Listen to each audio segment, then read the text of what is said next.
Right. So, So yeah. let us start. So, sir, What we I'm are not going doing. for any formal introduction because time with you is very much precious for Yes, the candidates. Everybody yes, is very much looking forward for your session. sure. So, we welcome So, Dr. Shiva and let us continue from where he left yesterday. right, And we can have questions later on as you feel, sir. You proceed. sure. Okay, So, over a to very you. good afternoon, everybody present here. And today we will continue, which we just started, that there is a door in the research which we can open, which public in the world has still not opened. I mean, except 54 people. So there are only 54 people, those who have actually dig out the issue of unobserved heterogeneity. And yesterday somebody was asking the question, is this technique applicable in different domains? My answer will always be yes. If there is a respondent in your research, if anybody is collecting some data with primary research, that means you can classify them, and you classify them according to their response. Now, I gave you example of even librarians. I mean, the chief librarians are also doing good research. In one of the faculty development program, only the librarians were there, and they need to do some exploratory factor analysis on why students are not coming to the libraries, and what are the challenges which are posed because of this pandemic.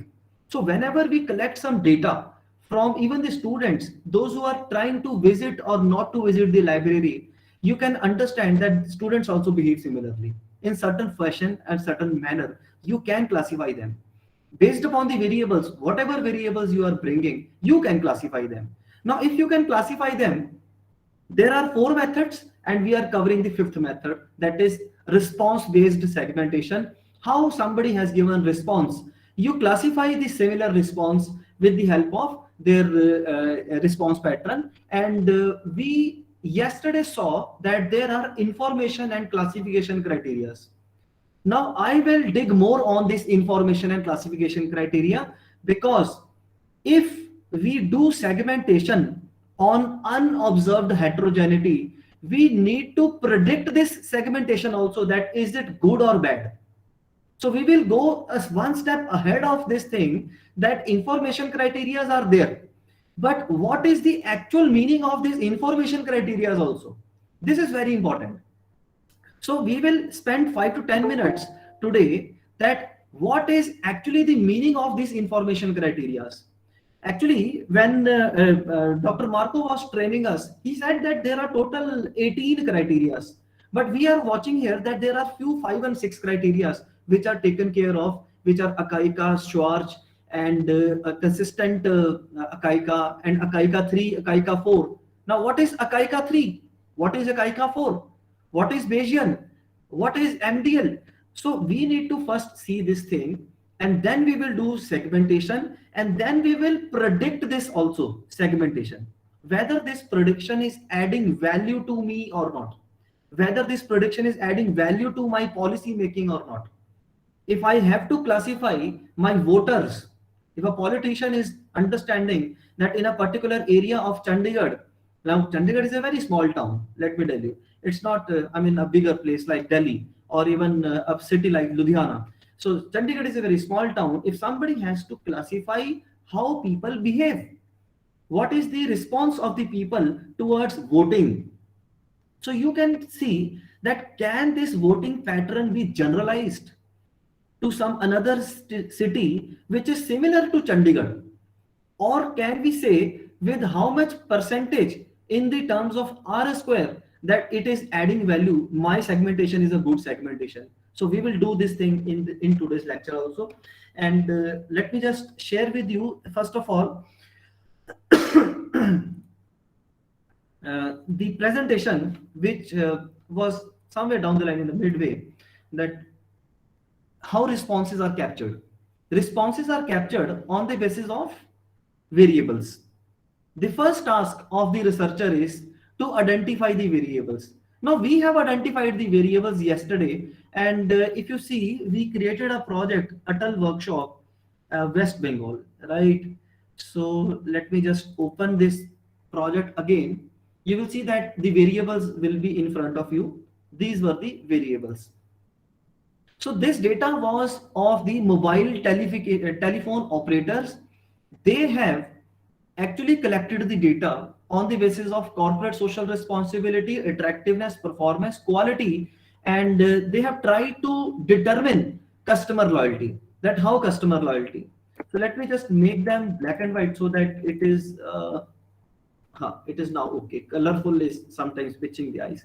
So you see that if somebody is looking to determine the loyalty, fine, you can get R square for loyalty. You will get R square for customer satisfaction also. You will get R square for competence also. Actually, the research is all about the dependent variable. Here we have got 4 dependent variables. The main dependent variable is customer loyalty. So we will be focusing more on customer loyalty. Gather my segmentation. What is my R square for this kind of segmentation? Can I generalize the R square of response-based segmentation to another domain? This I have to give the answer in this research world. So R square 1, R square 2 for customer satisfaction, R square 3 for competence, R square 4 for likability. We need to dig more on the R square, coefficient of determination. So anybody who is into the psychology, they can make a model on stress. Okay, they can model anything on well-being. The only thing is everybody need Scopus institutional access, and then you dig out the variables. So I mean, many of my projects, we are working actually on higher education, how perceived employability of the students are being determined. Now, another paper we are writing on career satisfaction of the higher education students. I mean, the students, those who are into the universities, how career satisfaction is going to be determined. The third paper, which I am into, I mean, the second and the third revision has come for the paper, it is on the verge of publication, is on university attractiveness. What are the determinants of university attractiveness and how it is leading to sustainable development of higher education institutes. So I am not writing only into finance. My co-authors are taking me to the domain of higher education also. So the students from where we collect the data on university attractiveness, we are actually going to classify them also. The students, those who are going to give us response on career satisfaction, that after they have done their MBA or PhD degree, how satisfied they are in their respective careers. So career satisfaction model you can bring. So model has to be brought first, and then take the response on that particular model, and then try to make finite mixture. Okay, finite mixture. You have to generate the homogeneity of the respondents out of heterogeneity. Homogeneity into the clusters and heterogeneity among the clusters. Right? So I just said that first of all, you need to take care of AKAIKA information criteria, AKAIKA 3, AKAIKA 4, Bayesian, consistent, Hannan-Quinn, and a minimum distribution lag with factor 5. So I will take you to 3, 4, 5. What is this 3, 4, 5? And what is the meaning of this 3, 4, 5? Because in the first paper of Phimics, they said that AKAIKA is a criteria which overestimates the segmentation, and minimum distribution length is the underestimation of segments. So there is a range between the two, and then we have to see whether AKAIKA and consistent AKAIKA are minimum in a particular segment. If they are minimum in a particular segment, then we can select that particular segment. The response is done. But if AKAIKA 3 is minimum in segment 3 and consistent is in segment 1, then we cannot rely on these criteria. Then we have to go for AKAIKA 4 and Bayesian, right? So AKAIKA 4 here was in segment 3 and Bayesian was in segment 2. So this was also not reliable. So the best approach is the entropy method, and we will see the formula of entropy statistics also. That entropy has to be at least 50. So below 50, these segments are not acceptable to us. If we are going to make segmentation of the response-based segmentation, these are not acceptable. We have to settle somewhere down the line 3, 4, 5. And in the 3, 4, 5, you can see that maximum are minimum in segment 3. So now I am taking you to these, what is the meaning of this 3, 4, 5. So we covered substantially a lot of things yesterday. Now please see that these are the how many segments to retain.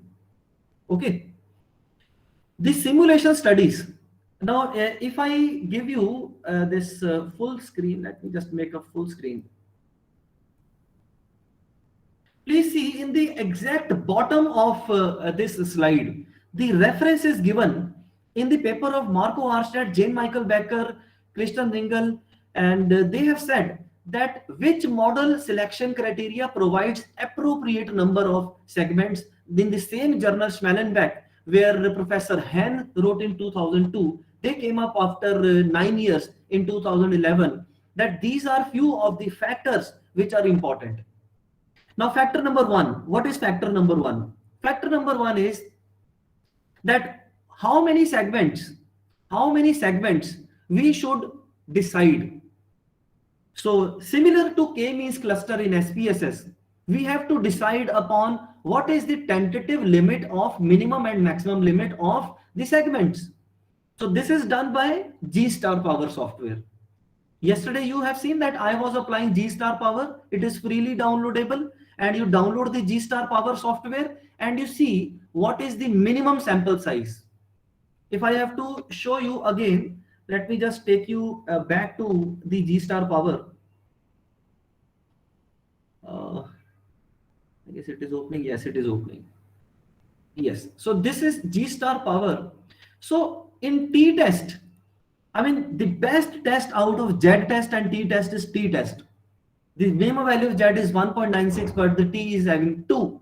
T is the more robust test, and we fumble sometimes that t-test is the test which is applicable only on the smaller sample size less than 30. No, t-test is a double-edged sword. It works in the larger sample size also. And in linear multiple regression, we are not applying correlation. We are not applying into bivariate, two variables. No, we are applying multiple regression. There are multiple dependent and multiple independent variables. And we need to check a priori, two-tailed, and F square is what is the importance of the independent variable in the model. This is called as F square. F square is that how much important I am in the family. Sometimes a kid is very important in the family and he is the only brilliant kid out of 4 or 5 kids in the family. So his importance is very high.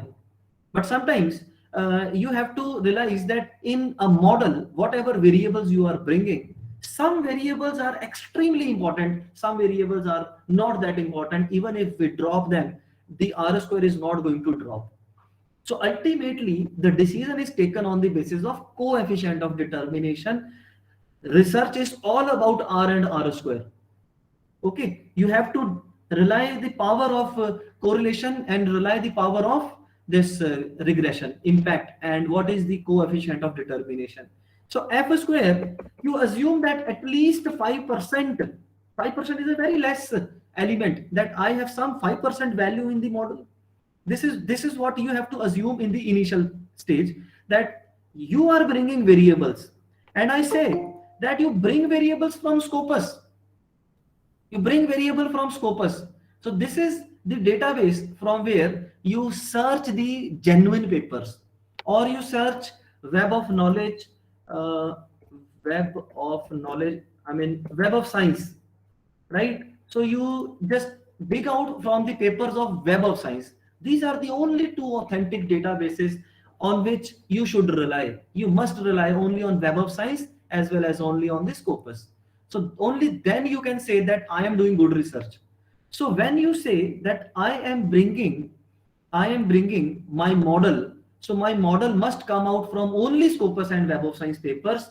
That means the quality is going to come. So even in that quality, you say that only 5% of my independent variable has some worth, and 5% level of significance, and you say that I can commit 20% type 2 error.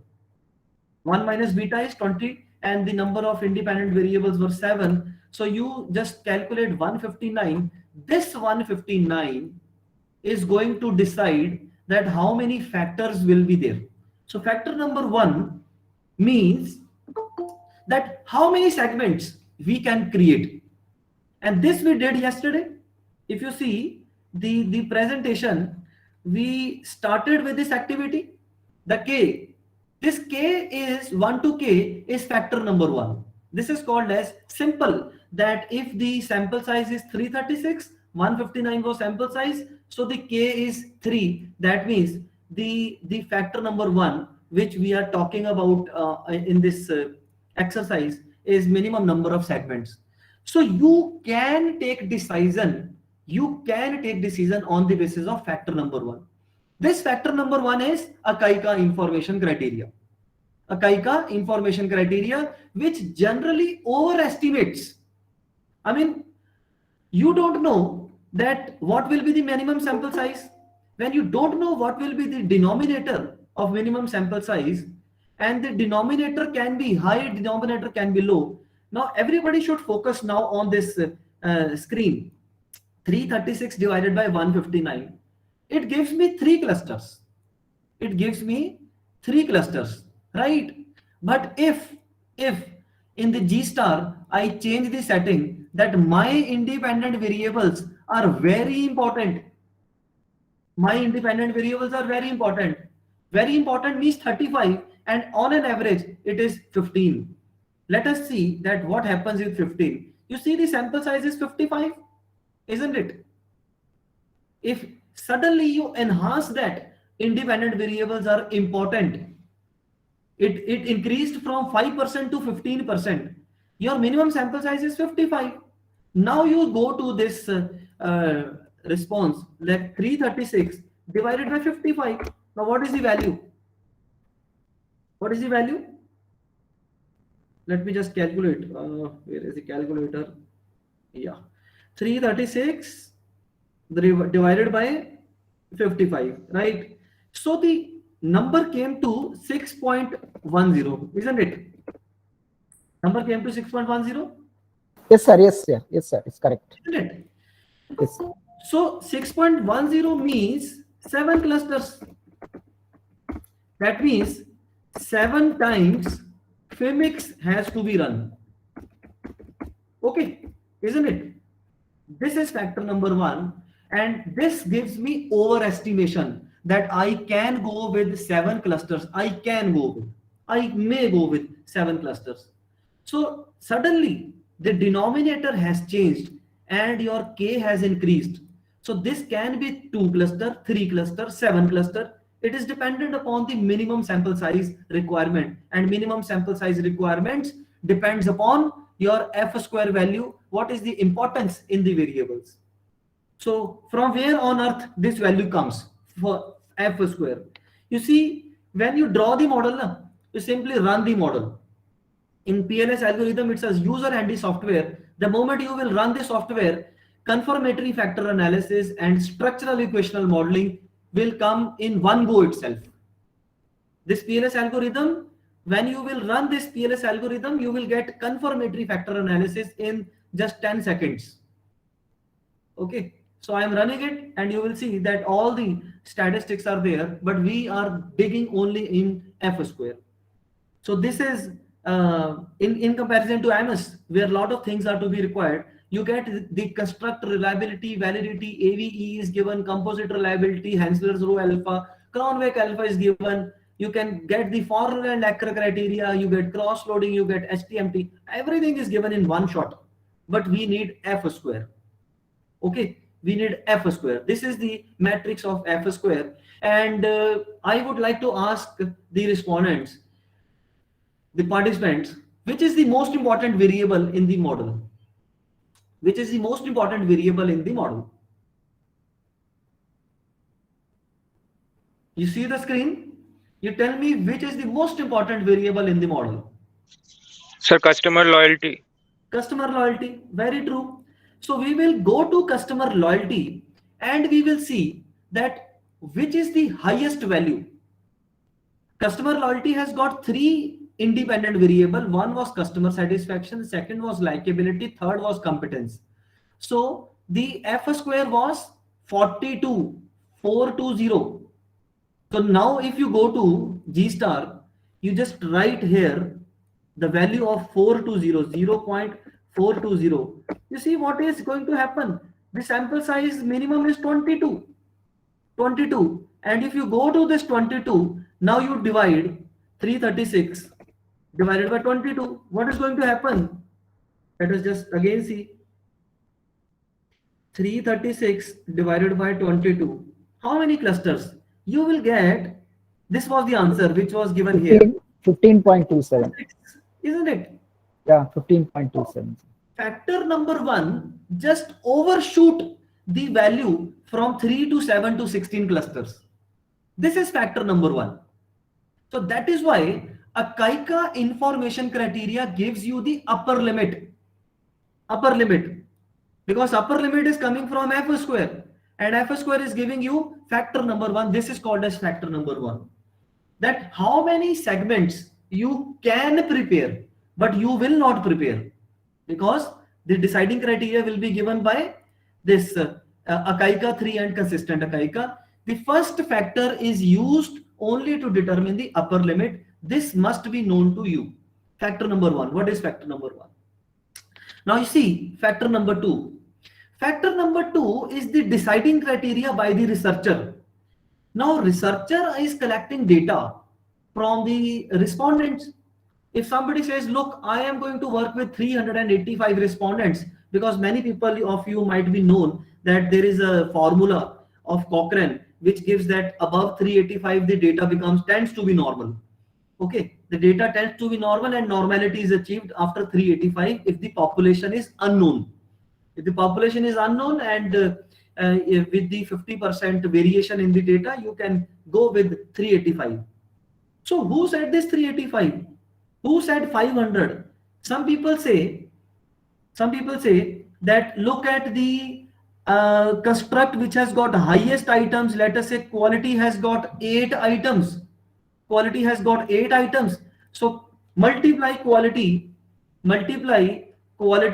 8 statements by rule of thumb. What is rule of thumb? What is rule of thumb? 20 times. Isn't it? So 8 into 20, that means 160 respondents are required minimum in my data set, in my study. This is the minimum sample size in the study, in my thesis or in my research paper. So 160 is going to be the factor number 2. This factor number 2 is how many observations you are going to take into account in your study.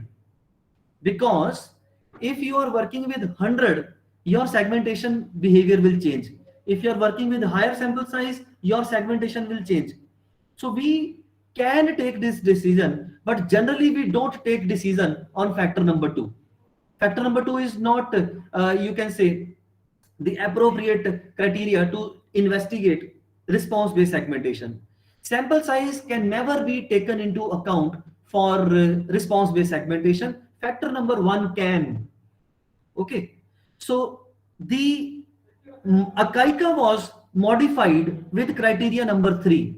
What is criteria number 3? Criteria number 3 is factor number 3. The third decision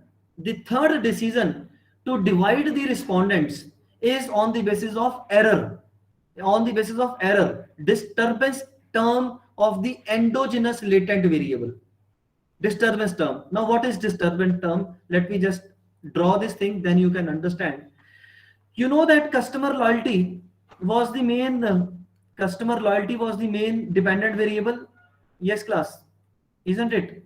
And customer loyalty had got 3 statements. Statement number 1 and statement number 2, and it has got statement number 3. So there are 3 statements. And in these 3 statements, the relationship, this is called as reflective constructs. These are called as reflective constructs. Okay. When the relationship of the construct with the items are in such thing, this is called as reflective terms. Reflective construct means that the phenomena is determining the statement. This circle is called as unobserved. This circle is called as unobserved variable. Because we never go to the individual, sir, please tell me loyalty. We go to the respondent with observed variable. This is called as observed variable. We go to the respondent with a statement. So this is called as observed variable, and the phenomena, higher the loyalty, the more will be the observed frequency in the statement. And the relationship between construct and the statement is called as correlation. The relationship between loyalty and statement is called as correlation. So correlation again comes. Correlation measures the relationship. What is the relationship between the phenomena and the item? So now you see that we have actually ran the model and the values. Let me just zoom it to the loyalty itself. You see what is the, can everybody see now? What is the correlation values between customer loyalty and its statement? The value is 834. Let me just write here 834, 0.834, and the another value was 919844. This is 919844, right? Everybody is on the same page now where what I'm writing. The dependent variable is the most important variable, and the factor loading, this R is called as factor loading or factor loading. So sometimes people think that what is factor loading? Factor loading is nothing but the correlation. If I multiply R into R, I will get R square, and R square is called as coefficient of determination. R square is called as coefficient of determination. Now you see that 834 into 834, what is the value of R square? Yes, please, everybody. What is the value of R square? For statement number 1. Can anybody calculate quick time? I mean, 3 R square we will get. 69.55. Yes, sir. Point? 69.55, sir. 56. Okay, 6956. Yes, yes. So what is the error, sir? What is the error number 1? I think 5%, sir. No. 69.5 is what you have determined the statement number 1. Oh, But yes. what has not been determined? Sir, 1 minus 30.1 0.6956. कितना हो गया point? 1 minute, sir. 1 minute. 1 में से minus कीजिए इसको. Yeah. You deducted from 1. So 69% or 70%. Let me just round it off. 70%. So this is 30. 30, yeah, 30. You can take it as 30. Yes, sir. 69.56 means 70%. So 30% is the error. Yes. And this is 919 into 919. What is the value? 84.46. 0.84. Yeah, 0.84. Mm. Let us be 2 decimal places. So what is the error? 0.844. 16. Yeah, 16. 16, isn't it? So Yes, sir. 844 into 844 is how much? 2 decimal places give me. 71.2. 71.2. 71 we can say safely. Probably Okay. 19. 19 is error. 19 So is error. 29. 29. 29 Yeah, is the 19, error. 29, yes, sir. 29. Isn't it? So we have got 3 errors of the same phenomena, that is loyalty. When we ask multi-dimensional items, when we ask multi-dimensional item to the same phenomena, this is called as a reflective construct. Okay. When we ask 3 different sides of the same phenomena, we call it as a multi-dimensional items, and they are correlated also. So the errors are 30%, 16%, and 29%. Now we have got a range of the errors, and the range is, it ranges from 16% to 30%. This is the range of errors. Okay, so this factor number 3 is a very critical factor. If we take the deciding criteria on the basis of errors of the endogenous construct is called as main dependent variable. If you see the model, Loyalty is the endogenous construct, and all the other variables are exogenous constructs. Customer satisfaction is endogenous construct for competence and likability, but it is exogenous construct for loyalty. Competence is endogenous construct for CSR, attractiveness, performance, and quality, but competence is exogenous construct for customer satisfaction and loyalty. So the endogenous construct, if we are deciding on the basis of the error of the endogenous construct, then we are taking a KAIKA modified criteria number 3.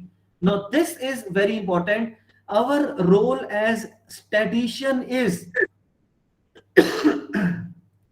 our role as statistician is to get higher R square. This R square is 56%. This R square is 56%. But as a role of econometrician, our role is to minimize the error also. To minimize the error. Therefore, a KAIKA 3 criteria is taken into account. That is why they say that a KAIKA 3 gives fair to good estimation. It is not overly estimated, it is not underestimated, it gives fair to good, and a KAIKA 3 has to be taken care along with consistent KAIKA to settle the scores, to finalize. I mean, your final answer for the company, if it is coming from a KAIKA 3, so a KAIKA 3 is what? A KAIKA 3 is that you are taking decision on the basis of the errors. How much errors you can tolerate? If you can tolerate the errors to the tune of 25%, that means you are taking decision on the basis of that how much the value is not determined. And it has to be seen with a consistent KAIKA.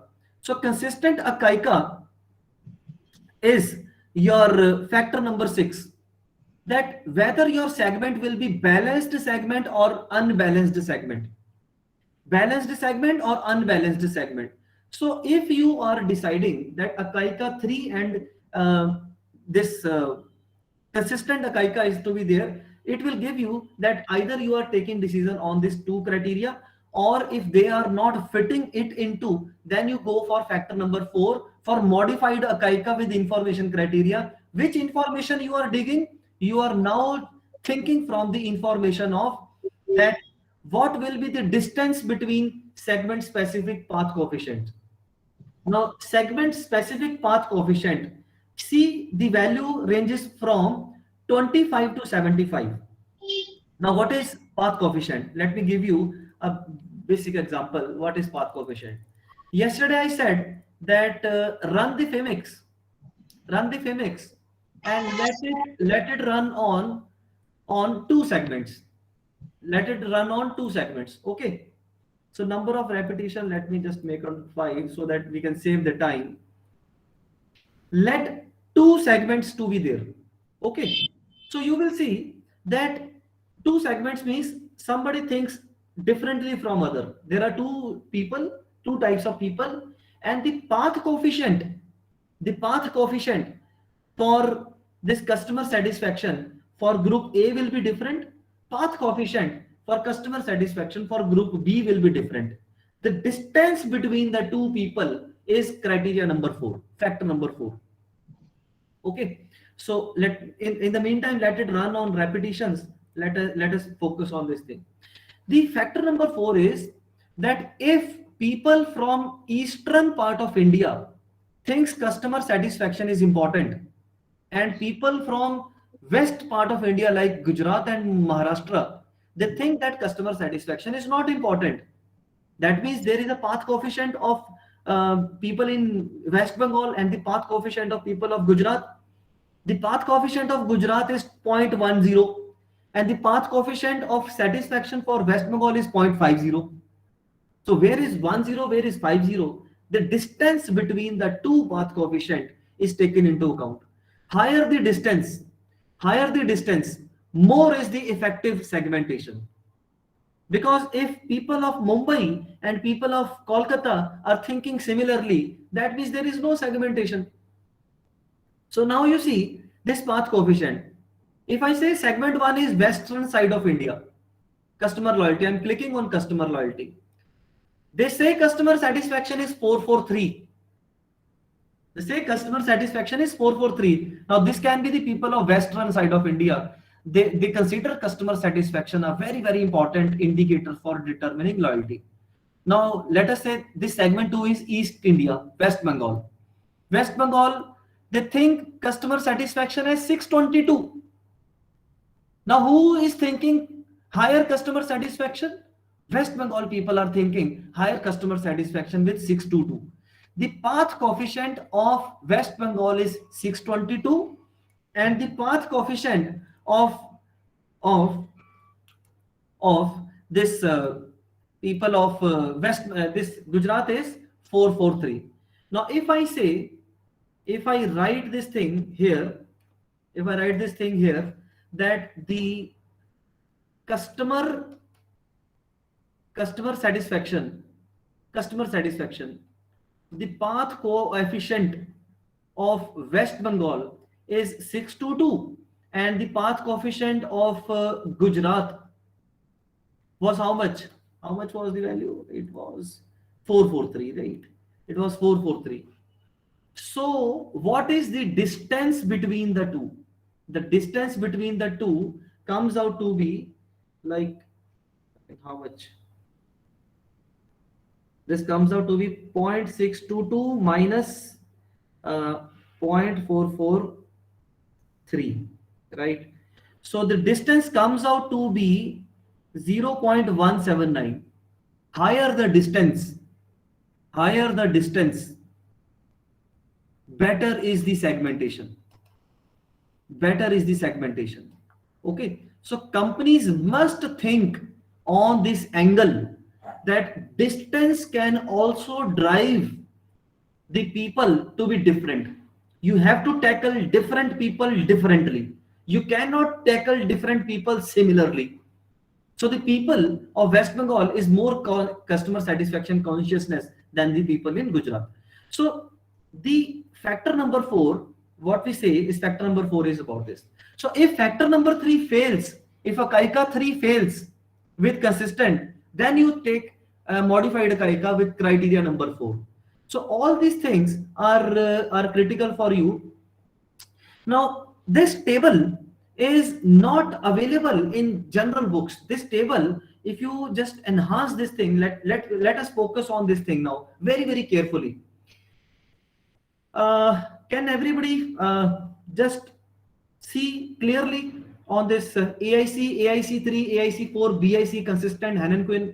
Can everybody see these percentages? Yes, sir. Yes, it is visible. Isn't it done? Now, Yeah.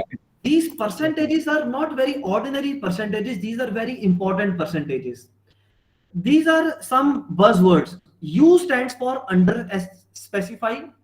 S means for success. O means over specification. Okay. U means under specification. S means success. O means over specification. This is the table which the people in the academic world, in European nation or in Australia or in Malaysia, these are the 3 countries which are using actually this segmentation. So they are relying on this flowchart that USO. Now you see that a KAICA has been given U, S and O, isn't it? The percentages are given just like the log table. This is acting as a table to decide what is the success rate of your segmentation. I said now we have to predict, we have to estimate correct segmentation also. We have to generalize the result also. So how many segment to retain, it is dependent upon the success rate. The factor number 1 is the decision on the basis of number of K. And the best criteria, can anybody identify the best criteria with best success rate for factor number 1? For factor number 1, best percentage for S for all these 8 criterias. The best percentage is how much? I guess 69%, isn't it? Yeah, you have 69. And this is given in Bayesian. information criteria. If we ever think of two segments, okay, and if the segment becomes 4, this percentage has to be checked in Henan Quinn with 50%, Akaika 4 with 50%.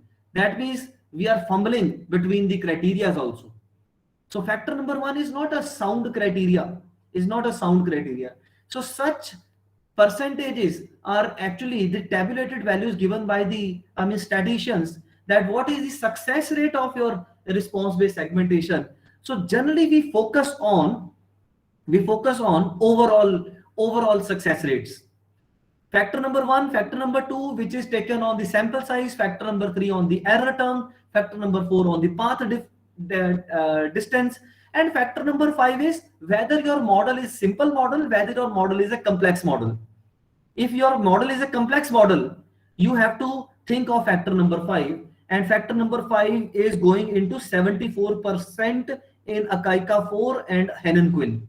So they say if you are working with a very complex model, you should focus on Akaika 4 and Henan Quinn.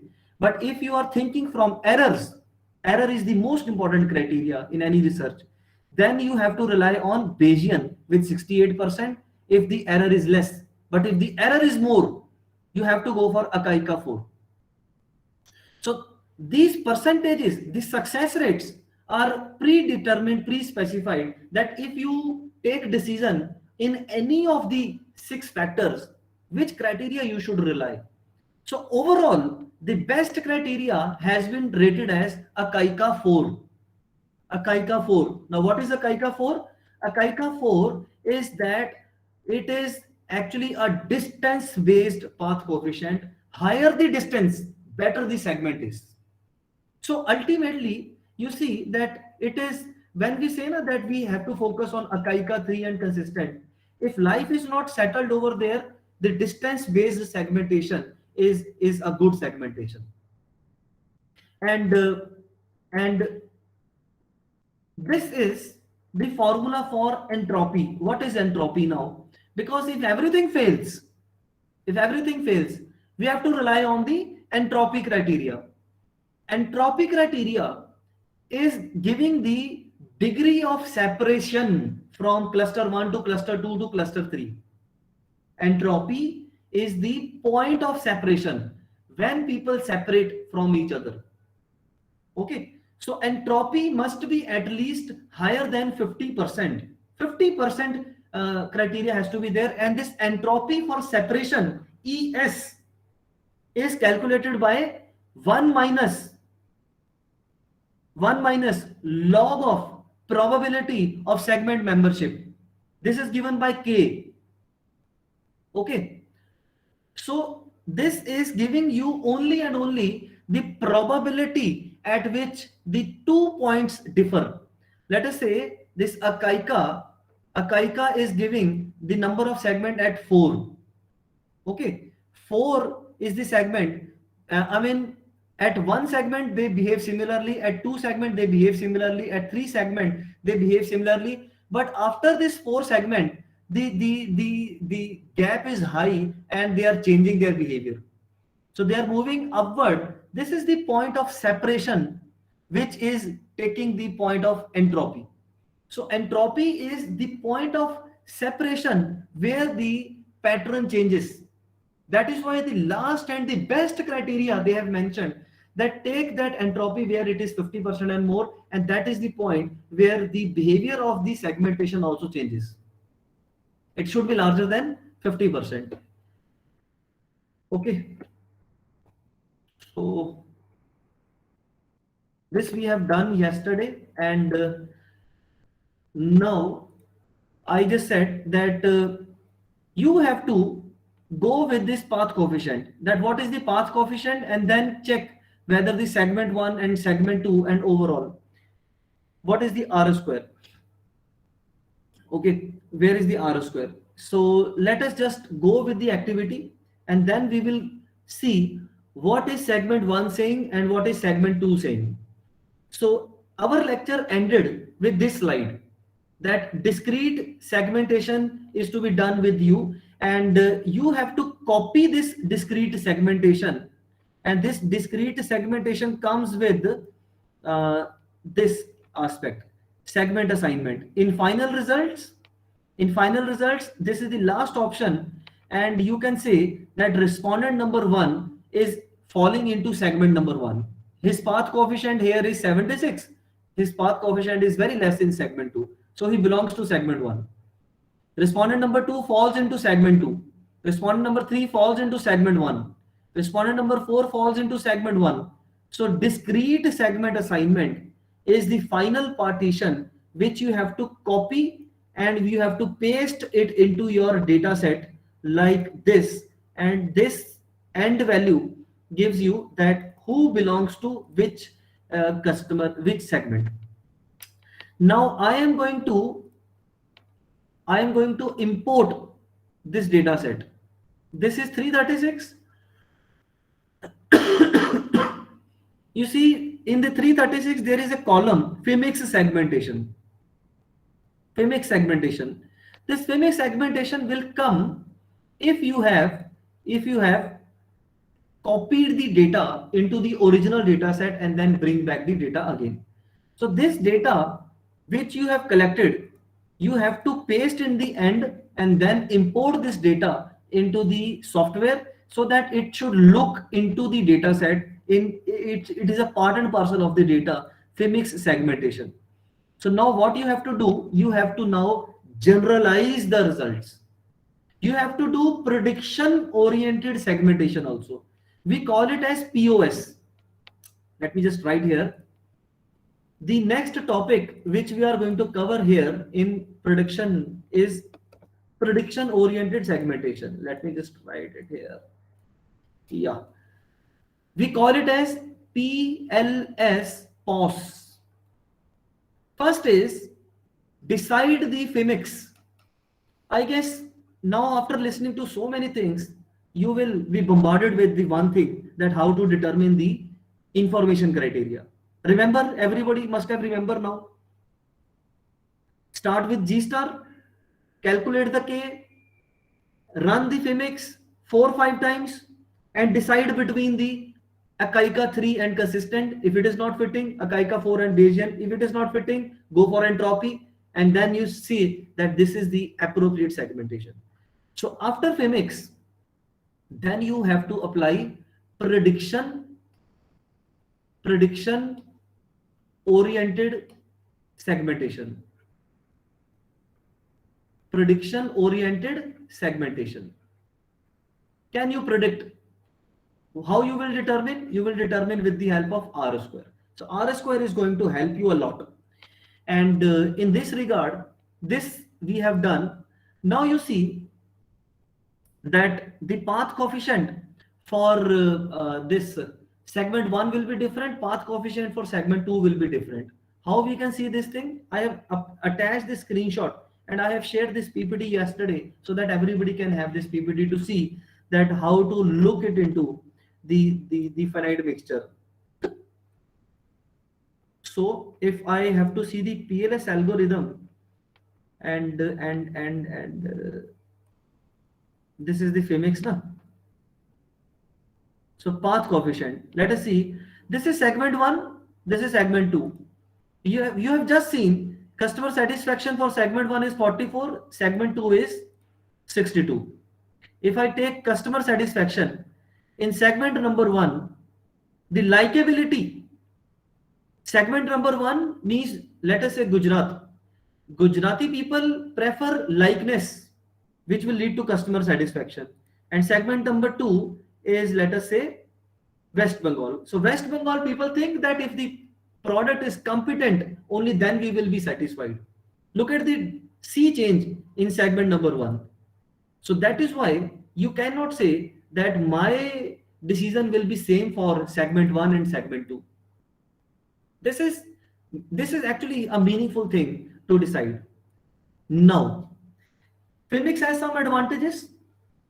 Phimix has advantages, but some disadvantages are also there. That if the construct are formative, it is of less use.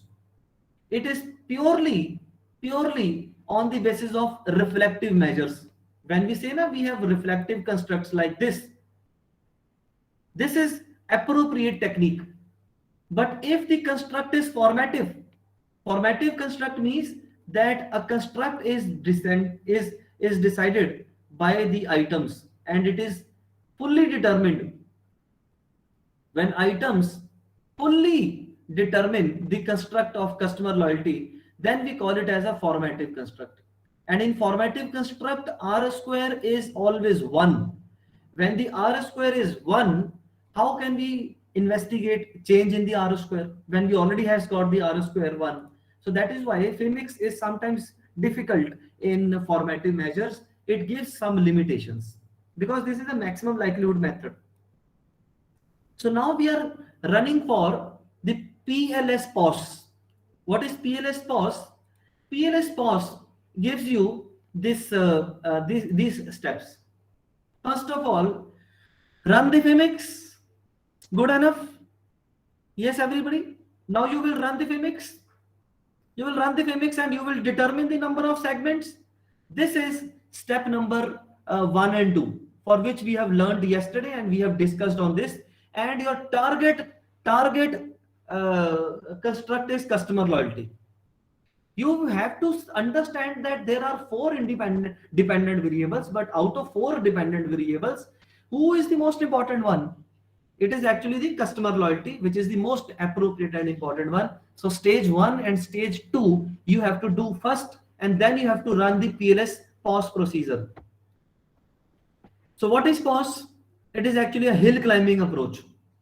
Hill climbing is that we have to again research that whatever observation I am bringing, whatever response based segmentation I am bringing, is that segmentation adding value to the R square or not?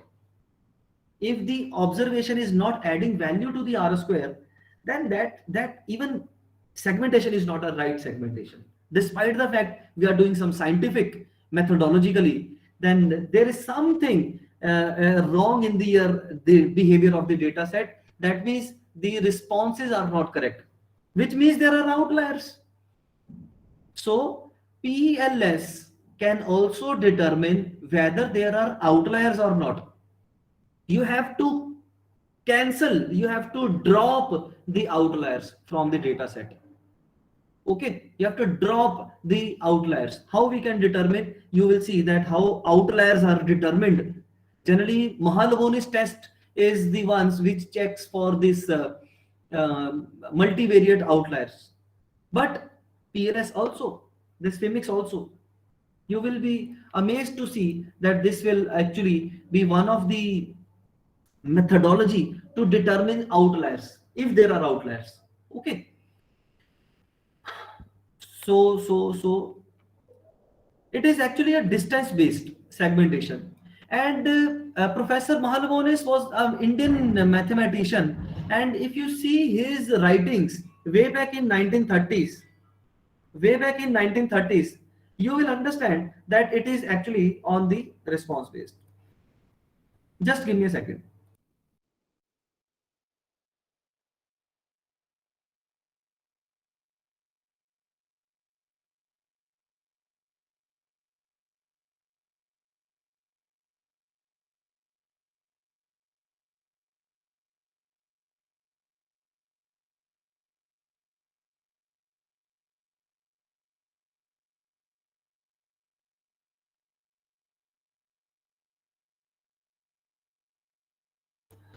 So see that it is actually outlier testing is a technique of distance based.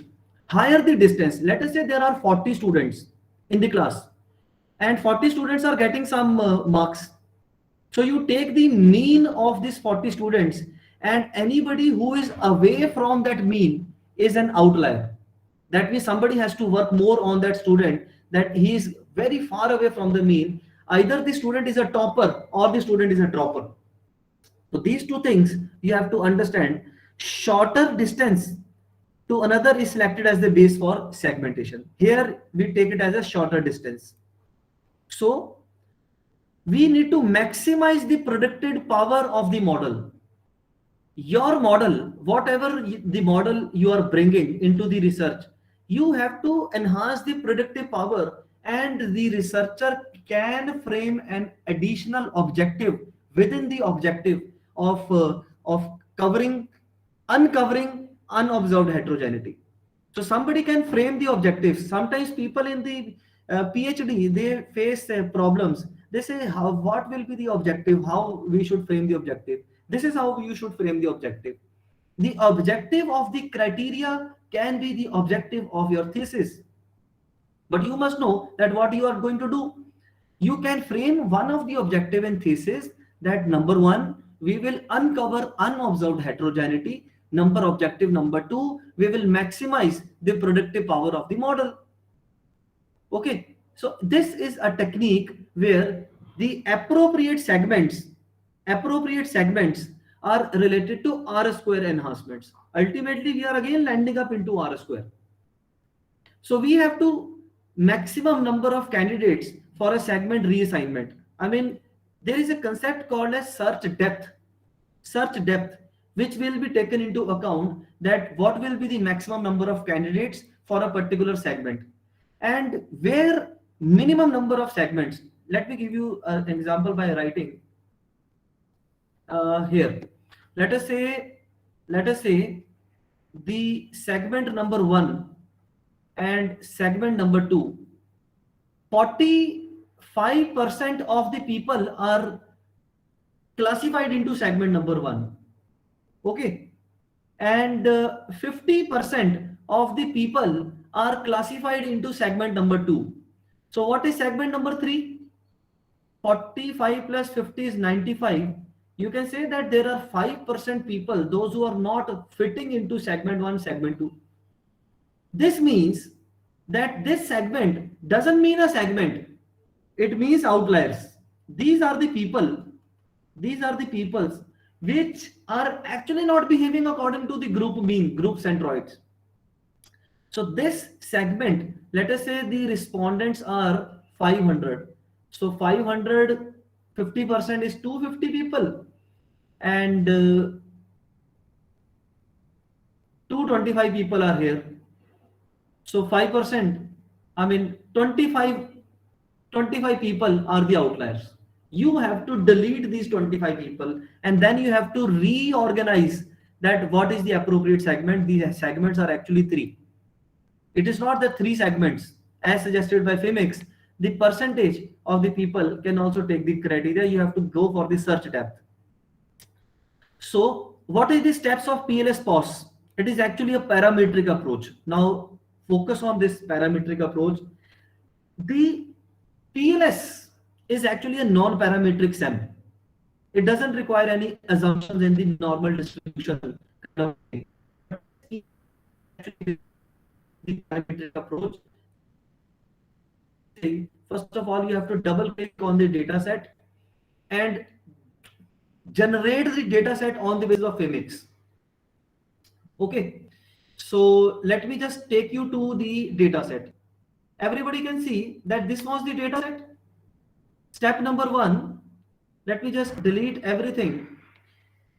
We have settled for 2 segments. Okay, this is the data set. Double click on the data set. Look at my cursor. And in my cursor, I have double click. The moment you double click, you see that Phimics is also there. This is Phimics segmentation, which was pasted in the data set in the last. That is why it is coming in the last. Now you divide the data. Okay, divide the data on the basis of this Phimics. And we divide the data on the basis of 2 unique values, right? When you know that there are 2 segments which you have settled from the Phimics, then you divide the data set into 2 groups. If there are 3 groups, you divide it into 3 groups. If there are 2 groups, you divide them into 2 groups. So Phimics segmentation is divided into 2 unique groups, and you click on OK. The moment you click on OK, you will see that software will divide how many people are there in segment number 1, how many people are there in segment number 2. So in segment number 1, there are 191 people. In segment number 2, there are 145 people. Okay. Should I repeat this step? Prediction oriented segmentation.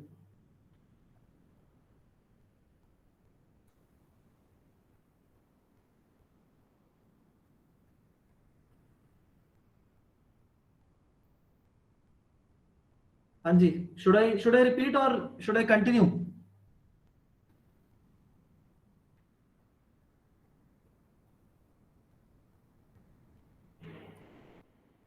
Okay, so let it be continue. Okay. I said when you have decided that Fimix are two segmentations are there, then you double click on the data set and divide the data from generate data group. You divide them into 2 groups and you name as that Fimix segments. Fimix segments. This is the name of the moderator, that I am going to divide the data set on the basis of Fimix, and this is group number 1 and group number 2. The group number 1 is 191 people and group number 2 is 145. Now you come to calculate. And in calculate, this is the option. After Fimix, you have to go to prediction oriented segmentation, whether it can truly predict the right behavior or not. So click on prediction oriented segmentation, and this is the most important aspect that which is going to be there. That look at my PPT.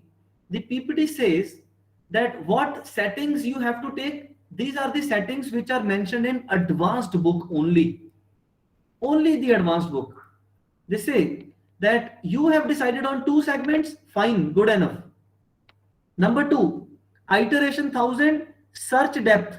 Search depth means on how many people you are actually working on this data set. You know that we have got 336 respondents. Isn't it? There are 336 respondents in the data set. And you click on Fimix segmentation. You are not going on random assignment. Random you will do if there is no other criteria. You have not done Fimix. You have done on this random. Randomness means that you have done nothing beforehand. You are straight away coming to prediction oriented. This is not the right approach. You have to come to this Fimix segmentation, that with information criteria, we have decided that there are 2 groups. And the search depth is the number of sample which you are actually taking into account. And then you click on this sum of all construct R square. The third option you have to click. The third option you have to click, and you have to click on third option because we need to see that whether R square changes for all the constructs or not. If this segmentation changes for all the construct, only then you can go. You see that start calculation button is not active. Why it is not active? Because in Fimix, we have to just realign this top criteria. The moment you just enhance and decrease this button, this setup is going to be active. Now you run prediction oriented segmentation on group number 1. You see on the screen, the model will be running on segment number 1 and R square will be recorded for segment number 1. Then model will run on segment number 2 and R square will be recorded for segment number 2.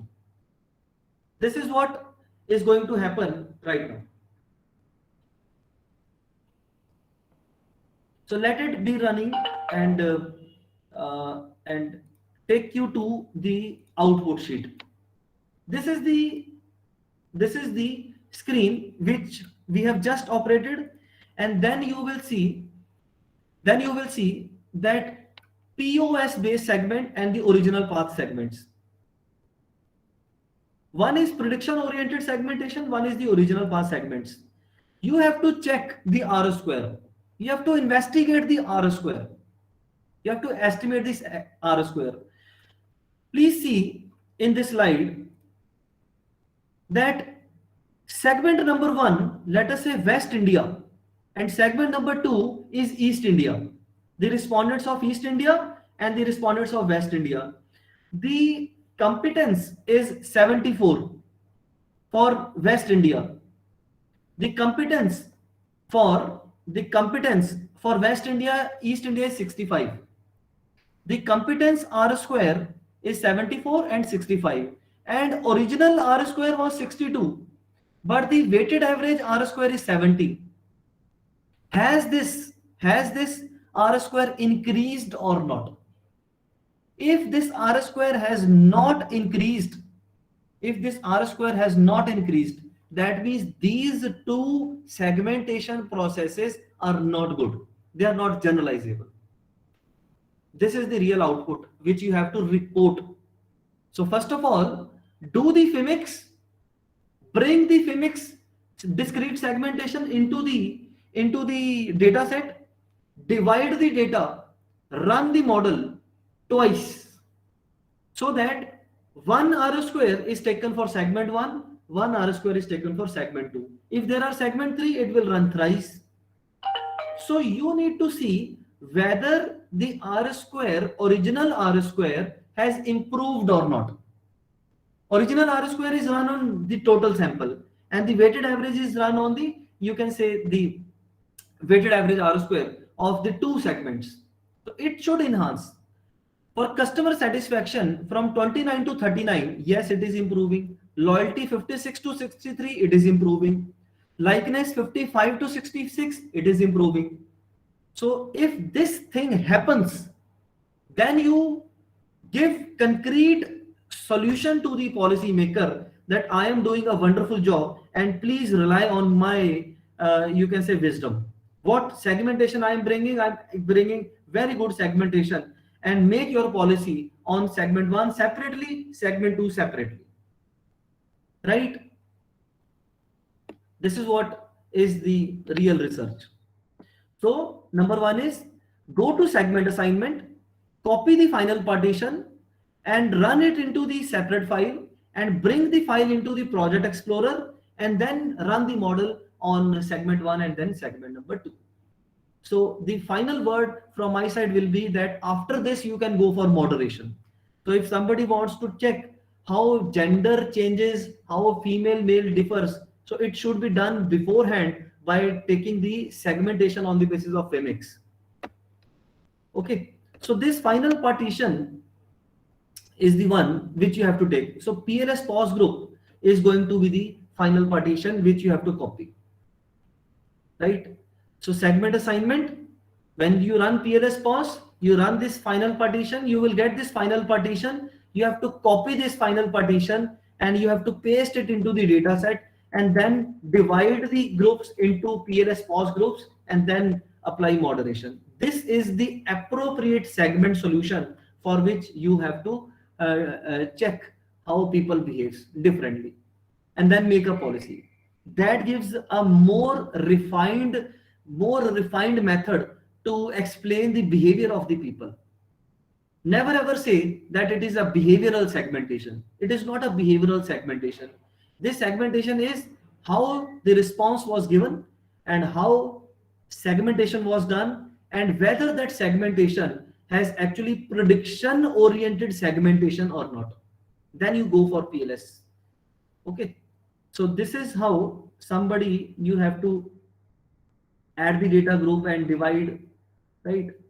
And these are some of the approaches which you can apply. After PLS pause, then you can go for logistic regression. Yes, now this is very important. Please see the data set. Let me show you the data set. Can everybody see this data set? Look at the data set. We have copied this data now. We have copied this famous segmentation, and there are two segments, right? If the researcher in this class wants to do something extra ahead of this segmentation, then life is going to be very, very easy for you. Let me give you example. Y is equal to alpha plus beta 1 x1 plus beta 2 x2 plus beta 3, x3. These are the variables. These are the variables on the basis of which you take the decision. Now, this is called as your dependent variable. This dependent variable can be non-metric if Phimix gives you two segments. If Phimix gives you two segments, that means this dependent variable is 0 and 1, you code them as 0 and 1. Okay. Then you can further apply a test called as binary logistic regression. Binary logistic regression. These are the future outcomes after Phimix. Somebody can write a paper with binary logistic regression. These x1, x2, x3 are the independent variables on the basis of which you have collected the data, right? If Phimix gives you three segments, if Phimix gives you three segments, this y becomes like this, 0, 1 and 2. Then you can apply multinomial logistic regression. Okay, somebody can apply multinomial regression. And if these three categories can be ranked, if these three segments can be ranked, if, although it will not be, but if it can be ranked, then you can apply ordinal logistic regression. And what is logistic regression? Logistic regression checks the probability of happening or non-happening of an event. And what is that event? This event is dependent variable, and this dependent variable is Phimix segmentation, and this Phimix segmentation is coming from response-based segmentation. So somebody can bring a model, and without doing SEM, they can do Phimix, they can do POS, they can do logistic regression. Three objectives they can prepare. Okay. So the future is this cross tabulation also. You can write a table of you can say chi-square test also. You see the data. This is the data. This is a categorical data. If you have a data like gender, gender means 0, 1, 0, 1, 1, 1, 0, 0, 0, 1, and 0, 1, like this.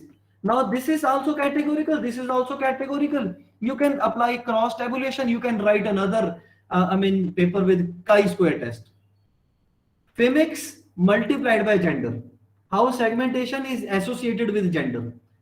This can be like income like lower income group, middle income group, higher income group, lower income group, middle income group, and higher income group. So this is again a categorical data.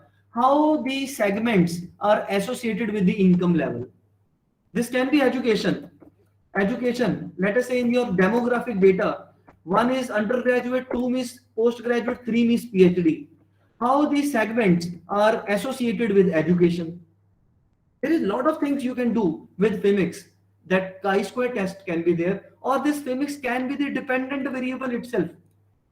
When the dependent variable is metric with the two categories, you apply binary. When it is more than 2, you apply multinomial, you can apply ordinal.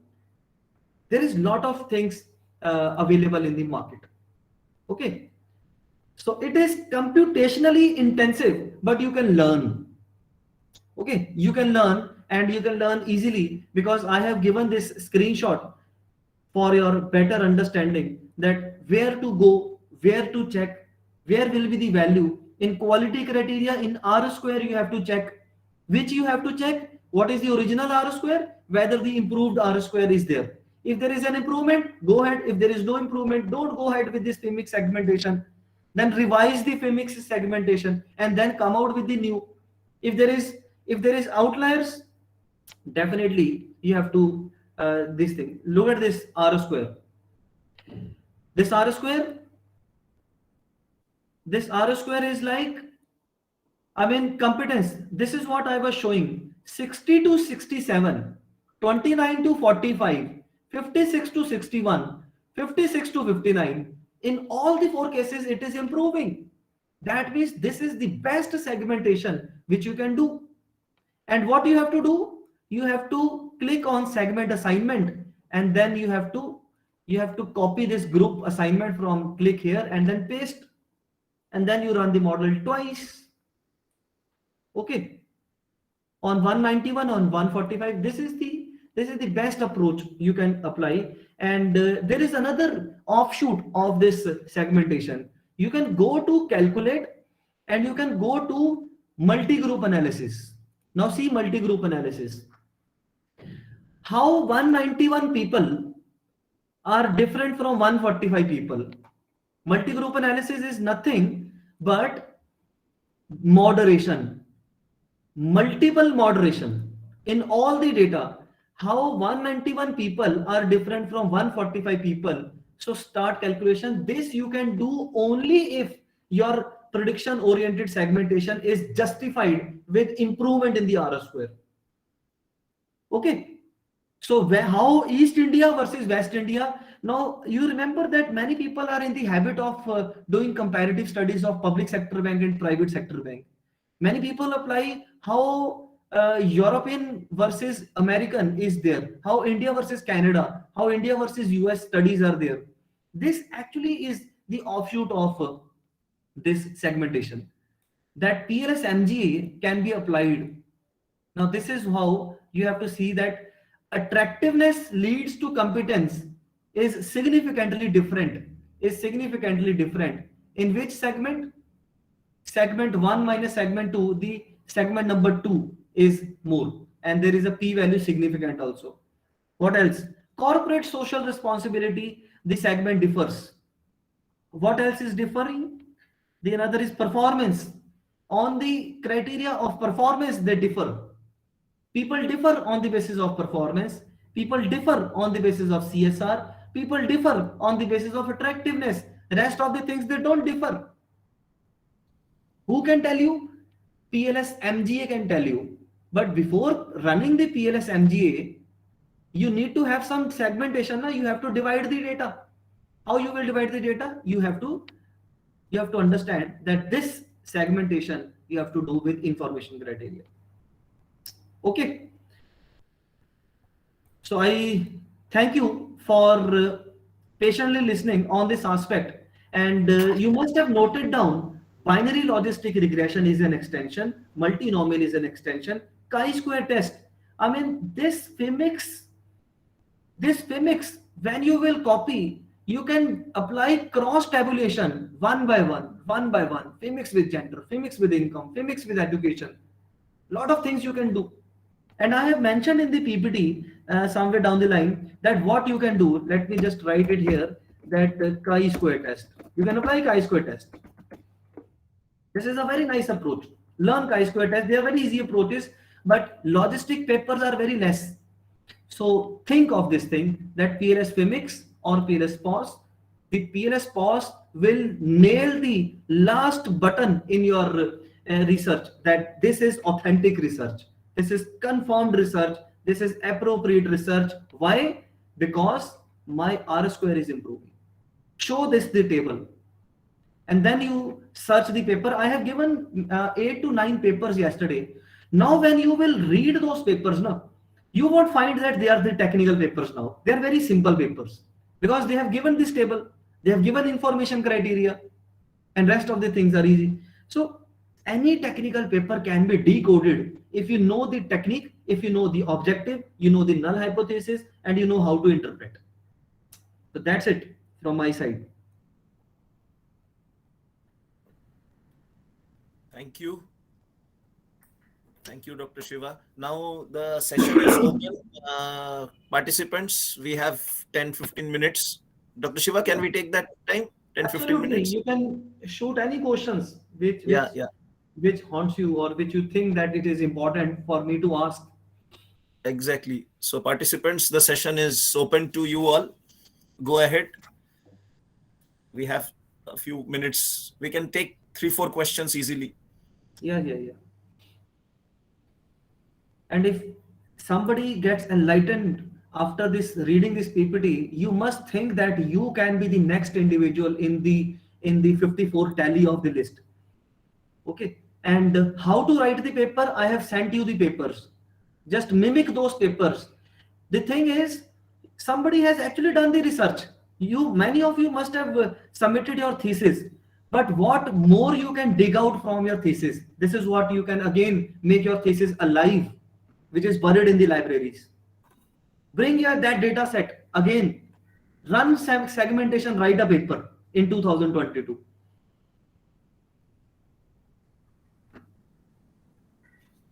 Yes, please. Any queries? Somebody was asking that this software about all software about this is paid or this is free. Let me tell you, the free version they have just ended. I got a mail from them that SmartPLS2, which was free, has ended. Okay, let me just show you that mail. They sent me a mail that there is an end of life of free software. Now it is only a paid software, and for the paid software, the license key is not available. Yes, so this is the mail which they sent to me. End of life. Okay, SmartPLS2 was free software, and this was running since 2005, and in the 2022 they said it has ended, end of life, and they have given me the license key which can continue till the end of 2022, one license key. And they say that now somebody has to download SmartPLS3. So please see that when you are fully ready with the SmartPLS, only then you can buy this software. There is a free trial also for 30 days, but after 30 days the software will stop working. The licensing and other things are given in this pricing option. You have to either ask your libraries. Generally the institutes support the faculties with their license keys, and if the libraries can be given the requisition, they can bring the license keys for you. You need a professional version, not a student version. You need a professional version, and you can order on monthly basis also. You can purchase the license key for monthly basis also, and this is one seat for 1 month, 48 euros, and there can be a discount of 50%. It is available for 24 euros. This you can think of in the future whenever you think that you are fully now ready with the data, and first of all install the 30 days free version, and then you go for this 24 euros and run the software and come out of it, or you ask your university to purchase this license key for the university system and apply all this thing over there. So this can be there.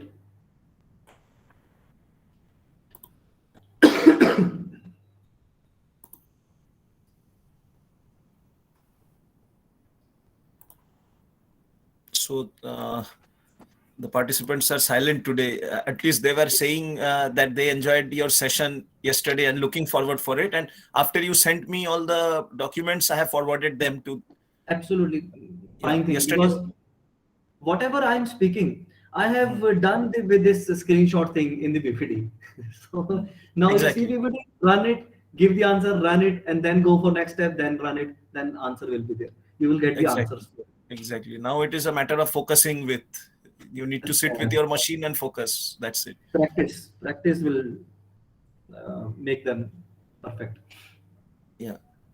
So participants, are there any questions, or we are good to close the session? Dr. Shiva, I think there are no responses. They have written excellent session, brainstorming session. That's it. Okay. So Sen Gupta is asking to 5 more program on the same topic. Yeah, there are so many workshops. I mean, we are actually getting Professor Ringal on the board so that the developer himself should teach on. And last year he came also for 2 hours. He gave that what is new in this PLSM. He gave us 6-7 dimensions. He actually came for 2 hours. He gave me 30 minutes, but he came for 2 hours. And the third version of the book was also launched by Suina Dember, another German research scholar of Professor Ringel.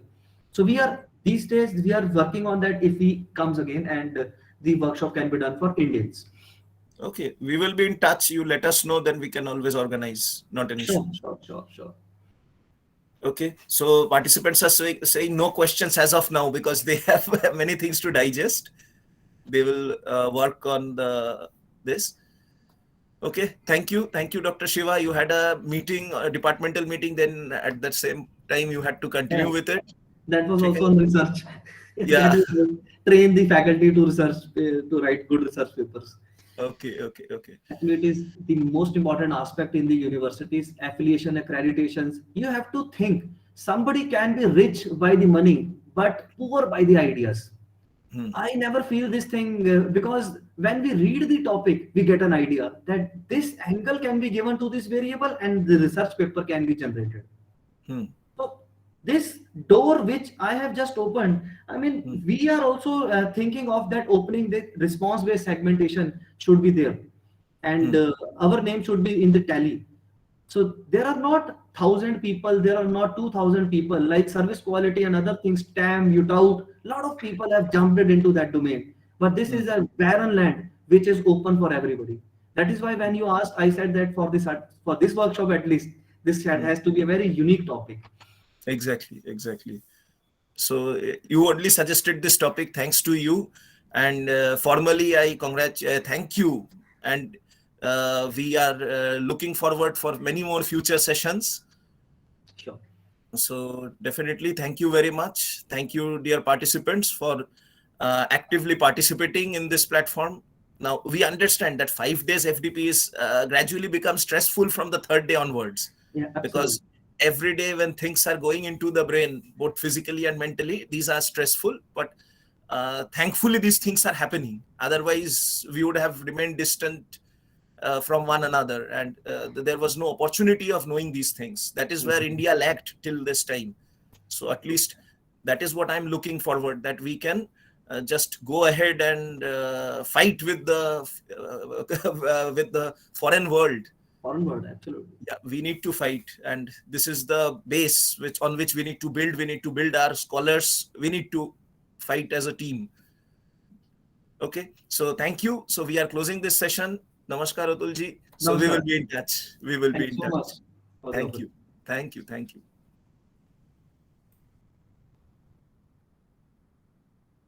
Thank you, sir.